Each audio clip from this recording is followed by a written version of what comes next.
खाम्रीमो तपाईलाई Sikkimese home रेसिपीमा स्वागत छ हे। आज मैले फेरि एउटा न्यू रेसिपी लिएर आएको छु। घिरौँडा र क्यारोटको फ्राई रेसिपी कसरी बनाउने। यो रेसिपी चाहिँ नानीको लागि हो, किड्सको लागि। मैले घिरौँलालाई यसरी काटेँ र क्यारोटलाई चाहिँ मैले ग्रेट गरिदिएँ। यसरी मजाले धुइधाइ गरेर मजाले ग्रेट गरेँ। त्यहाँदेखि चाहिँ मैले यहाँनिर कराही तताएँ र अलिकति घिउ एड गरेँ। यो लोकल घिउ हो। यसरी अब घिउ तातेपछि चाहिँ यो माथि म एड गर्छु मेथीको दाना। यसरी मेथीको दानालाई पनि पड्काइदिनुहोस्। त्यहाँदेखि चाहिँ तपाईँले घिरौँडा र क्यारोटलाई सँगै एड गरिदिनुहोस्। यसरी सबै सब्जीलाई सँगै एड गरिदिने। अब यो एड गरिसकेर यहाँ माथिबाट केही लाउनु परेन। अलिकति हल्दी र अलिकति नुन मात्रै तपाईँले एड गर्नुहोस्।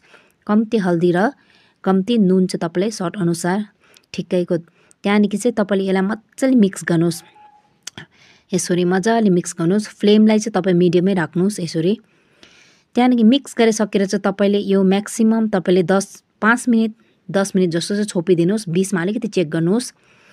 अब तपाईँले आफ्टर 10 मिनट्स बादमा हेर्नुहोस् त यो अलिकति यस्तो भइसकेको हुन्छ हल्का। अब यसलाई मजाले हल्का फ्राई गर्ने। यसरी अब फ्राई गरिसकेर चाहिँ अलिकति फेरि पानी एड गर्ने। कम्ती अलिकति पानी एड गरेर यसलाई फेरि छोपिदिनुहोस् 15 मिनट जस्तोको लागि। 20मा तपाईँले चेक गर्दै गर्नुहोस्।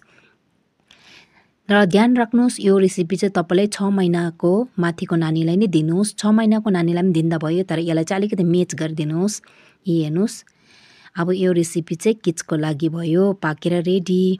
सायद तपाईँलाई यो भिडियो मन पऱ्यो भने लाइक सेयर सब्सक्राइब गरिदिनुहोस् होला। सायद को नयाँ ममहरू हुनुहुन्छ उनीहरूलाई सायद यो अलिकति भए पनि नलेज पायो जस्तो लाग्यो मलाई चाहिँ। हेर्नुहोस् यसरी तपाईँले दिनु सक्नुहुनेछ।